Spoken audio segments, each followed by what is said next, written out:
नमस्कार, आप देख रहे हैं देश दुनिया भर। मैं हूं आपके साथ ऋतु तिवारी। पोखरियाल बुलेटिन की शुरुआत करेंगे। प्रधानमंत्री नरेंद्र मोदी ने की समीक्षा बैठक। चक्रवात बिपजॉय के स्थिति की समीक्षा की। नुकसान होने की स्थिति में तत्काल मदद करने के लिए तैयार रहे। प्रधानमंत्री ने ये निर्देश दिए हैं। आवश्यक सेवाओं का रखरखाव सुनिश्चित करें। बैठक में गृह मंत्री, पीएमओ और गृह मंत्रालय के अधिकारी मौजूद रहे। नुकसान होने की स्थिति में तत्काल मदद के लिए तैयार रहें, ये निर्देश। तो आवश्यक सेवाओं का रखरखाव सुनिश्चित करें। तो बैठक में गृह मंत्री, पीएमओ और गृह मंत्रालय के अधिकारी मौजूद रहे। तो प्रधानमंत्री नरेंद्र मोदी की समीक्षा बैठक।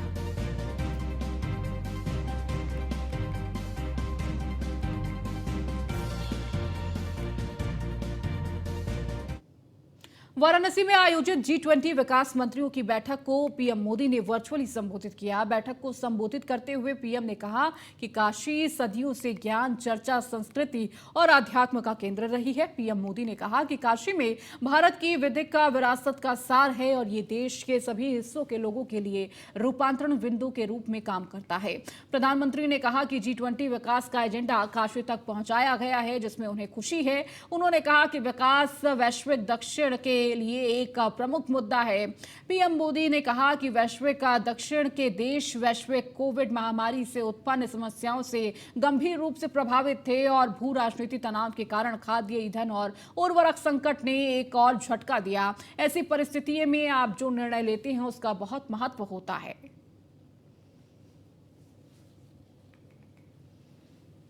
Kashi has been a center of knowledge, discussion, debate, culture and spirituality for centuries. It has the essence of India's diverse heritage and serve as a convergence point for people from all parts of the country. I am delighted that the G20 development agenda has reached Kashi as well. Excellencies, development is a core issue for the global south. The countries of global south were severely impacted by the disruption created by the global COVID pandemic. Delhi में उबर, Rapido bike taxi अब नहीं चलेगी। Supreme court ने cab कंपनियों की bike service पर रोक लगाई है। सुप्रीम कोर्ट ने दिल्ली हाई कोर्ट के अंतरिम आदेश पर रोक लगाई है। बड़ी खबर आपको इस वक्त दे रहे हैं। दिल्ली में अब उबर, रैपिडो बाइक टैक्सी अब नहीं चलेगी। तो सुप्रीम कोर्ट ने कैब कंपनियों की बाइक सर्विस पर रोक लगा दी है। तो सुप्रीम कोर्ट ने दिल्ली हाई कोर्ट के अंतरिम आदेश पर रोक लगाई। अब कैब कंपनियों की बाइक सर्विस नहीं चलेगी। ये बड़ी खबर आपको दे रहे हैं। सुप्रीम कोर्ट ने कैब कंपनियों की बाइक सर्विस पर रोक लगा दी है। तो सुप्रीम कोर्ट ने दिल्ली हाई कोर्ट के अंतरिम आदेश पर रोक लगाई। तो अब आपको सड़कों पर उबर हो या रैपिडो हो, किसी भी तरह की कैब कंपनी की बाइक सर्विस देखने को नहीं मिलेगी। बड़ी संख्या में सर्विस का प्रयोग जनता कर रही थी, लेकिन अब इस सर्विस पर रोक लग चुकी है। सुप्रीम कोर्ट की तरफ से ये रोक लगाई गई। तो दिल्ली में ये सर्विस अब देखने को नहीं मिलेगी। तो चाहे उबर कंपनी हो, रैपिडो हो या फिर ओला हो, इन कंपनियों की जो बाइक सर्विस है उस पर रोक लगाई गई है। लगातार जनता इस सर्विस का ज्यादा प्रयोग करती थी और देखिए आने जाने में सुलभ ये कहीं ना कहीं लोगों को लगता था। लेकिन अब सुप्रीम कोर्ट की तरफ से इस सर्विस पर रोक लगा दी गई है। कहीं ना कहीं इसका सीधा असर जनता पर भी पड़ेगा। और अधिक जानकारी के साथ पीयूष तिवारी हमारे संवाददाता हमारे साथ जुड़ चुके हैं। पीयूष, देखिए, कैब कंपनियों की बाइक सर्विस पर रोक लग गई है, सुप्रीम कोर्ट ने इस पर रोक लगाई है, और क्या जानकारी मिल पा रही है? देखिए, निश्चित रूप से अगर हम बात करें तो दिल्ली में बताया जा रहा है कि जो बाइक टैक्सी चल रही थी वो कहीं ना कहीं अब नहीं चलेगी। इसके साथ ही अगर हम बात करें तो सुप्रीम कोर्ट ने सीधे तौर पे जो कंपनियां हैं जो बाइक टैक्सी चलाती है उनकी सर्विस पर रोक लगा दी है। सुप्रीम कोर्ट ने हाईकोर्ट के अंतरिम आदेश पर रोक लगा दी है। निश्चित रूप से हाईकोर्ट ने दिल्ली सरकार की इस पॉलिसी के आने तक कहीं न कहीं कैब एग्रीगेटर जो कंपनियां हैं उनके बाइक सर्विस को इजाजत दे दी थी। तो कहीं न कहीं दिल्ली सरकार के फैसले के खिलाफ हाईकोर्ट ने एक फैसला दिया था, जिस पर एक बार फिर सुप्रीम कोर्ट ने कहीं न कहीं इस पर कहीं न कहीं अंतरिम आदेश पर रोक लगाई है। यानी कि अब दिल्ली में बाइक टैक्सी जो है वो नहीं चलेगी। तो एक बड़ा झटका जो बाइक टैक्सी कंपनियां हैं उनके लिए है, और खासतौर पे जो लोग इसे रोजगार का साधन कहीं न कहीं एक तरीके से समझकर इसे चला रहे थे, और कहीं न कहीं इससे अब कई लोग अपनी जीविका भी चला रहे थे। निश्चित रूप से उन्हें भी एक बड़ा झटका लगा है। लेकिन एक बात और है कि जिस तरीके से दिल्ली सरकार ने कहा कि कई जो नियम कानून है वो कहीं न कहीं बाइक टैक्सियों को चलाने के दौरान पालन नहीं करवाया जाता था, खासतौर पे कमर्शियल गाड़ियां नहीं थी, सब तमाम बातों का जिक्र कहीं न कहीं दिल्ली सरकार की ओर से किया गया था, और इसी को लेकर इस पर बैन लगाया गया था। इसके बाद हाईकोर्ट ने कहीं न कहीं उस बैन को हटा दिया था। अब सुप्रीम कोर्ट में मामला चल रहा था, तो एक बार फिर सुप्रीम कोर्ट ने बाइक सर्विस पर यानी कि जो बाइक टैक्सी चल रही थी उस पर रोक लगा दी है। ठीक है पीयूष, बहुत शुक्रिया इस जानकारी को देने के लिए। कांग्रेस महासचिव प्रियंका गांधी जबलपुर दौरे पर है। प्रियंका गांधी ग्वारी घाट पहुंची, जहां उन्होंने 101 ब्राह्मणों के साथ नर्मदा पूजन करने के बाद महाआरती की। उनके साथ प्रदेश के पूर्व सीएम कमलनाथ भी मौजूद रहे। प्रियंका गांधी जबलपुर में 3 घंटे बिताने का कार्यक्रम है। प्रियंका गांधी भवनताल गार्डन में स्थित महारानी दुर्गावती की प्रतिमा पर माल्यार्पण कर उन्हें श्रद्धांजलि अर्पित करेंगी। कांग्रेस ने पूरे शहर में हनुमान जी की 30-30 फीट की गदा लगाई थी, जो न्याय की विजय का प्रतीक होगा।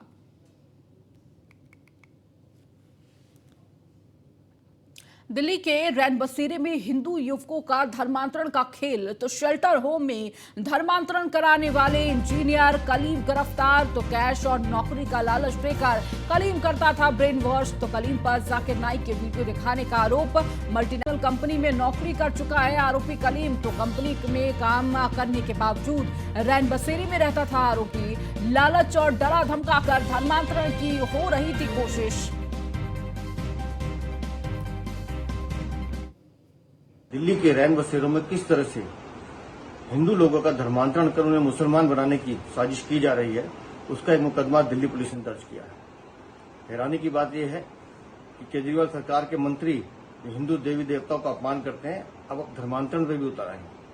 आज जो जानकारी मिली है कि कलीम नाम के आदमी ने एक संजीव कुमार नाम के आदमी का धर्मांतरण कराकर उसे अब्बास बनाने की कोशिश की, और जब पुलिस ने मुकदमा दर्ज किया तो पता चला कि और भी कई लोगों पर इस तरह का दबाव बनाया जा रहा था। आखिर इसके पीछे कौन है? ये रैन बसेरे तो दिल्ली सरकार के हैं ना। दिल्ली सरकार की भूमिका क्या है? उनकी जिम्मेदारी थी, उनके अधिकारियों की जिम्मेदारी थी कि इन रैन बसेरों में इस तरह की हरकतें ना हो।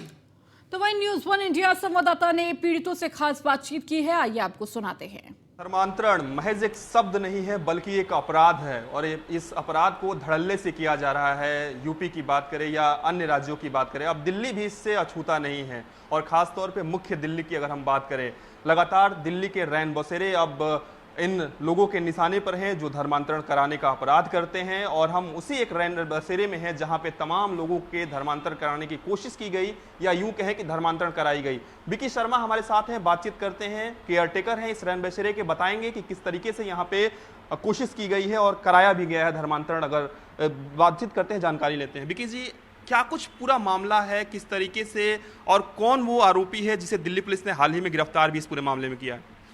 एक कलीम नाम का शख्स है जो हमें तकरीबन 2019 से लेके परेशान करता था, लेकिन पहले इसकी बातों को सीरियस हम नहीं लेते थे। अब ऐसे चलते चले पिछले तकरीबन 1-1.5 साल तक ज़्यादा परेशान करने लग गया। फिर 4 महीने से उसने हमसे और ज़्यादा दबाव बनाया और ज़्यादा परेशान किया कि आप मुसलमान बनो, आपको लड़की देंगे, आपको पैसा देंगे, आपको मकान देंगे, आपको सरकारी नौकरी देंगे, और प्लस में अगर आप इन चीज़ों को नहीं मानते हो तो फिर तो हमारे पास और रास्ते हैं। आपको जन्नत की हूर मिलेगी यहाँ पे, और वहाँ पे 72 हूरें मिलेंगी। आपको जन्नत प्राप्त होगा, आप जन्नत घूमेंगे, ये चीज़ें इन्होंने हमसे कही। और सबसे बड़ी गवाही देंगे जगमोहन, जो कि अब मोहम्मद समीर बन चुके हैं। और तस्वीरों में आप देखिए, इनसे बातचीत हम करते हैं। मोहम्मद समीर साहब, पहले आप जगमोहन थे, क्या वाकया हुआ, कब वाकया हुआ, कैसे शुरुआत हुई, किस तरीके से आप जिन लोगों ने आपको धर्मांतरण कराया, कैसे संपर्क किया? हुआ ये था कि हम शास्त्री पार्क में रहते थे, हमारे पास कुछ भी नहीं था, हम किराए के कमरों में रहते थे उस वक्त। तो मैंने 40 दिन का छल्ला कसी का अमल किया था, आयतल कुर्सी का, तो वो तो मैंने कर लिया। उसके 40 दिन के बाद ठीक सैयद पीर आए थे, क्यों कह रहे कि तुम्हें क्या चाहिए बोलो। कौन आया था? सैयद पीर बाबा। सईद पीर बाबा? हाँ, कोई सईद पीर बाबा का नाम? हाँ, मजार होते हैं पीर बाबा की, वही है वो, भजनपुर में मजार उनकी, वही है वो। तो मतलब आज तक कोई भी इंसान उनको देख नहीं पाया, मैंने उनको कई बार देखा है। मतलब क्या कुछ प्राप्त पैसे उसे मिले हैं आपको? नहीं, पैसे नहीं मिले, लेकिन कुछ चीज़ें ऐसी मिली हैं जो आती है, मेरे को मालूम भी है। और क्या चीज़ें मिली हैं? ऐसी चीज़ें वो ऐसी हैं, इंसान जन्नत में जाता कैसे है। अच्छा, इंसान जन्नत में जाता है, ये कहाँ से आपने सुना, देखा, समझा? पीर बाबा बताया मुझे, सैयद पीर बाबा ने बताया मुझे। पीर बाबा ने बताया कि इंसान जन्नत में चला जाएगा अगर मुसलमान हो जाएगा। चलो, जब मैं मर गया था, जब मतलब बॉडी ही पड़ी थी मेरी धरती पर, किसकी? मेरी, तो जन्नत में था। आप मर गए थे? ये किसने आपको बताया कि आप मर गए थे? मुझे मालूम है ये, हाँ? क्योंकि मेरा एक्सीडेंट ही इतना तगड़ा हुआ था। अच्छा। कि माथे की हड्डी टूटी दिख रही है आपको ये। अच्छा, बेहोश भी तो हो सकते थे आप? बेहोश का वो बिल्कुल खत्म ही था एक तरह से मेरा। कितना पैसा आप लोग पैसा भी दिया गया क्या? क्या ऑफर किया गया कि आप आ जाइए, मुसलमान बन जाइए तो हम पैसे देंगे, ये वो ऐसा कुछ ऑफर हुआ? बात ये कही गई है कि मैं आज तक ना तो लालच में पड़ा हूँ, ना लालच किया है मैंने, जो मिल गया उसी में गुजारा कर लिया। कितने लोगों ने अभी तक पैसा दिया आपको? दिया था मेरे को बहुत से लोगों ने, बहुत से लोगों ने पैसा इतने दिया? लोगों ने दिए हैं पैसा, बच्चों ने, बड़ों ने, सब ने दिया। कौन एक नाम तो बता दीजिए किसने दिया? एक पुलिस वाले ने भी, मुझे आज तक याद है। क्या नाम था? नाम नहीं पता उनका। मैं बैठा हुआ मस्जिद में, वो भाईजान मुझे 5 का सिक्का दिए गए थे। तमाम सारी बातें बता रहे थे। मोहम्मद समीर हाल में बने हैं और इस्लाम कबूल किया है। इससे पहले इनका दूसरा नाम था, हिंदू धर्म से थे। वीडियो जर्नलिस्ट राम त्रिपाठी के साथ पीयूष तिवारी, नई दिल्ली। तो हमारे साथ एक और इंसान हैं जो इसी रैन बसेरे में रहते हैं और इनके भी तमाम तरीके के आरोप है। इन्होंने भी कलीम से बातचीत की, कलीम ने इन्हें क्या बताया, किस तरीके से ब्रेन वॉश करता था। खुद इनसे बातचीत कर लेते हैं और जान लेते हैं क्योंकि किस तरीके से बड़े पैमाने पर धर्मांतरण चल रहा है। कलीम से मुलाकात हुई आपकी? मेरे करीब साल 1.5 साल पहले मुलाकात हुई थी और वो काफ़ी ब्रेन वॉश करना चाहता था। जाकिर नायक का वीडियो भी दिखाता था, फिर लालच, पैसे के लालच देता था, पैसे की लालच देता था। फिर दिल्ली एनसीआर में कहीं फ्लैट के लिए बताता था, जे आप कहीं भी दिल्ली एनसीआर में फ़्लैट ले लीजिए और फ्लैट का जो रकम होगा आपको हम ये कर देंगे, फ़ंड कर देंगे, हम इंतज़ाम कर देंगे, चेक दे देंगे या ड्राफ्ट कर देंगे। तो काफ़ी करने के बाद मैंने काफ़ी कुछ सोचा। फिर एक के बाद मेरा एक दोस्त था, उसके पास भी मैं सुना, वो भी पीड़ित था उससे, उसके झूठे मुकदमे करते थे, फिर वो भी पीड़ित था। मैं फिर विकी भाई के संपर्क में आया, फिर इनको भी बताया, वो भी कह रहे हैं मेरे साथ भी यही हुआ। तो हम तीनों मिलके फिर डीसीपी साहब के पास गए, एफआईआर किया, एसीपी साहब के पास भी गए, प्रधानमंत्री को चिट्ठी लिखा, गृह मंत्री को चिट्ठी लिखा, एनआईए को भी चिट्ठी लिखा, राष्ट्रपति उपराष्ट्रपति को भी चिट्ठी लिखा। ऐसा हो रहा है, धर्म परिवर्तन का जो दिल्ली में खेल एक चल रहा है, इसमें काफ़ी हिंदू लड़के और लड़कियां फंस रहे हैं, उसके बारे में कुछ ये अच्छा, कब पत्र आप लोगों ने लिखा था? काफ़ी पुराना मामला ये बताया जा रहा है कि कई साल से ये चलता था, करीब 2 से 3 साल से चलता था। हिम्मत नहीं हुआ। इस इलाका जो है ना, मुस्लिम बहुल इलाका है, कभी भी आपको मार दिया जाएगा। पैसों का भी लालच देता था क्या? हाँ, वो तो लालच देता था पैसे का, कहता है आप पैसे के लिए टेंशन मत लीजिए, हम पैसे इंतजाम कर दे रहे हैं और यदि आप दिल्ली एनसीआर में कहीं भी आपको चाहिए, मकान चाहिए, वो भी हम दिला देते हैं। भी उसके अकाउंट भी खंगाले जा रहे हैं, 30 अकाउंट मिले हैं और 30 अकाउंट कलीम के पास मिले। हाँ, और शायद 100 ये कोई सा भी पार्टी संगठनों का 100 नाम मिले हैं। सीधे तौर पे आप देख रहे हैं किस तरीके से दिल्ली में बड़े पैमाने पर धर्मांतरण का खेल चल रहा था और कानों कान भनक दिल्ली पुलिस को लगी और कहीं ना कहीं बाकायदा शिकायत एनआईए तक की गई है। हमारे साथ एक और खबरों में आगे बढ़ेंगे, बात बिहार की करेंगे। बिहार के पटना में सोमवार को सीएम नीतीश कुमार ने जनता दरबार आयोजित की। इस दौरान मुख्यमंत्री नीतीश कुमार ने दूर दूर से आए फरियादियों की गुहार सुनते नजर आए और संबंधित विभाग को त्वरित कार्रवाई के निर्देश दिए हैं। बता दें कि प्रत्येक सोमवार को मुख्यमंत्री का जनता दरबार आयोजित किया जाता है, जहां राज्य के कोने कोने से लोग अपनी समस्या को लेकर पहुंचते हैं और मुख्यमंत्री के द्वारा समस्याओं को सुना जाता है और उनका त्वरित निष्पादन भी किया जाता है।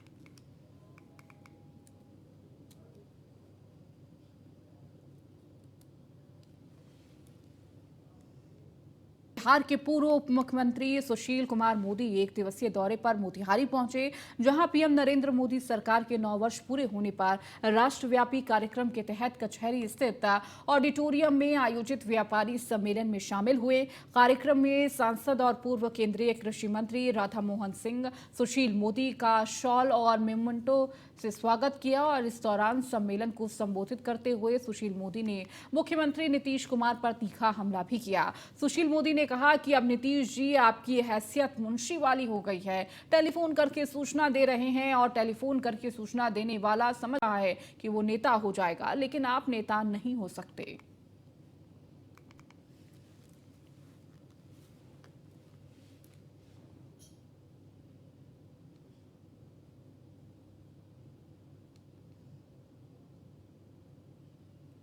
बिहार के सीतामढ़ी जिला के पुपरी प्रखंड के किसान भवन में जेडीयू प्रखंड कार्यकारिणी की बैठक हुई है, जिसमें प्रखंड के सभी पंचायत अध्यक्षों और कार्यकारिणी सदस्य को प्रखंड अध्यक्ष ने सम्मानित किया है। बैठक की अध्यक्षता प्रखंड अध्यक्ष जफरुल्लाह खान ने किया। बैठक को संबोधित करते हुए सुरसंड विधायक दिलीप राय ने बीजेपी पर जमकर निशाना साधा। उन्होंने कहा कि बीजेपी की सरकार सिर्फ हिंदू मुसलमान करना जानती है और देश को बेचने का काम कर रही है। वहीं पूर्व सांसद राजकुमार शर्मा ने कहा कि अब देश की जनता समझ चुकी है कि बीजेपी सिर्फ झूठ बोलकर लोगों को बरगलाने का काम कर रही है।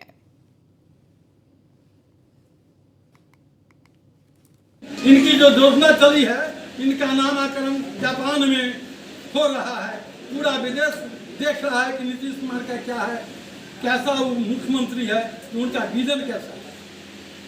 उनके विजन को हम लोगों को पंचायत स्तर पर हर घर तक पहुंचाने की जिम्मेवारी हम लोगों को मिली। उस जिम्मेवारी में हमारा जो प्रखंड की जो कमेटी होगी, पंचायत अध्यक्ष का जो कमेटी होगी, हम सभी पंचायत अध्यक्ष को कहना चाहते हैं, आप लोगों से अनुरोध करेंगे कि सबसे पहले आप लोग अपना कार्यकारिणी बना दीजिए। पंचायत की ही कार्यकारिणी सबसे सुदृढ़ और मजबूत होनी चाहिए और उसमें जितने भी आपके गांव में, एक पंचायत में अगर 5 गांव है तो 5 गांव में सभी आपका जो नेता है न्याय के साथ विकास करने वाले, जात पात को नहीं देखते। इनकी जो योजना चली है, इनका नाम आदरणीय नीतीश कुमार जी के कार्यों के विषय में हमारे कर्मयोगी विधायक श्री दिलीप राय जी ने प्रकाश डालने का काम किया है। वहीं प्रदेश के दिशा निर्देश को बखूबी हमारे प्रदेश के महासचिव और यहाँ के प्रभारी रामेश्वर महतो ने रखने का काम किया है। और अंत में हमारे विधायक जी ने कहा भी कि छूटे फूटे समय में हमारे पूर्व सांसद बोल देंगे और सब बातों पर प्रकाश डाल ही दिया है। लेकिन मैं सिर्फ इतना कहना चाहता हूँ कि आज नीतीश कुमार जी जो काम किया है, आप बखूबी गौर करेंगे तो आपको पता चलेगा कि कहाँ था बिहार और कहाँ है बिहार। आप मन में शांति मन से सोचेंगे, किसी पार्टी के सदस्य के रूप में नहीं, एक बिहार के नागरिक होने के नाते जब विचार करेंगे तो आपको पता चल जाएगा कि कहाँ था बिहार और कहाँ है बिहार। आरजेडी की महिला प्रदेश अध्यक्ष ऋतु जायसवाल संगठन की मजबूती को लेकर सुपौल पहुंची, जहां उन्होंने कार्यकर्ताओं के साथ बैठक की और संगठन की मजबूती पर गहन चर्चा की है। वहीं उन्होंने प्रेस कॉन्फ्रेंस कर बताया कि जमीन पर रहकर संगठन के लिए मजबूती से कार्य करने वाली महिलाओं को आगे बढ़ाना हमारा ही नहीं बल्कि हम सभी का दायित्व है। उन्होंने कहा कि बूथ स्तर से लेकर प्रदेश स्तर तक संगठन की मजबूती के लिए कार्य हो रहा है। वहीं उन्होंने बीजेपी पर जमकर निशाना भी साधा।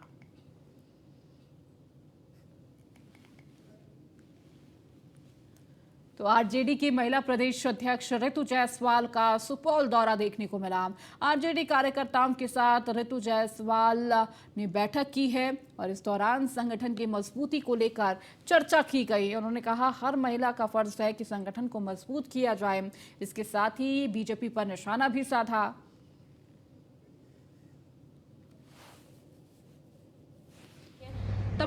मुद्दे, आप महिलाओं के मुद्दे पर भी अगर मैं सिर्फ रहूं तो ये बेटी बचाओ का नारा देने वाली भाजपा सरकार, स्थिति ये है कि जिन बच्चियों ने देश को सम्मान दिलाने का कार्य किया, एक ऐसा सम्मान जिसके लिए कई बार एक जन्म कम पड़ता है, ओलंपिक का मेडल जिसने ला करके दिया हो, विश्व में जिसने सम्मान बढ़ाया हो, वो बच्ची अपने सम्मान की रक्षा के लिए दिल्ली की सड़कों पे लात जूते खा रही थी और उसको अपमानित करने वाला वो बृजभूषण शरण सिंह राज्याभिषेक में शामिल था और मुस्कान रहा था, और जो बच्चियों का ने सम्मान दिलाया वो बच्चियां सड़क पे अपने सम्मान के लिए लड़ रही थी।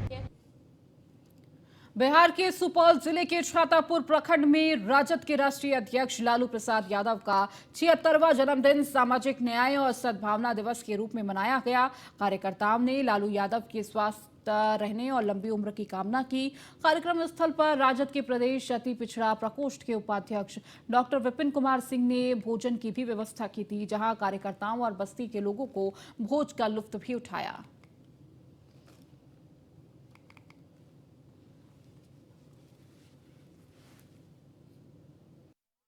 लालू जी का 76वां जन्मदिन है और हम लोग राजद परिवार के लोग उसे सामाजिक न्याय एवं सद्भावना दिवस के रूप में मनाते आ रहे हैं। आज भी मनाया है। लालू जी हमेशा चाहते हैं जो समाज में जो सबसे अंतिम पंक्ति पे जो लोग हैं, जो महादलित, दलित, पिछड़े, अति पिछड़े, उनका उत्थान हो, वो शिक्षित हों, वो समृद्ध हों, उनका उत्थान हो, वो पढ़े लिखे आगे बढ़ें। इसलिए हम लोग उन्हें जगाना चाहते हैं और उन्हें हर तरह से मजबूत करना चाहते हैं। यही हमारे सामाजिक न्याय के पुरोधा लालू प्रसाद जी का। चलिए, इस बुलेटिन में फिलहाल इतना ही। बने रहिए न्यूज़ 1 इंडिया के साथ।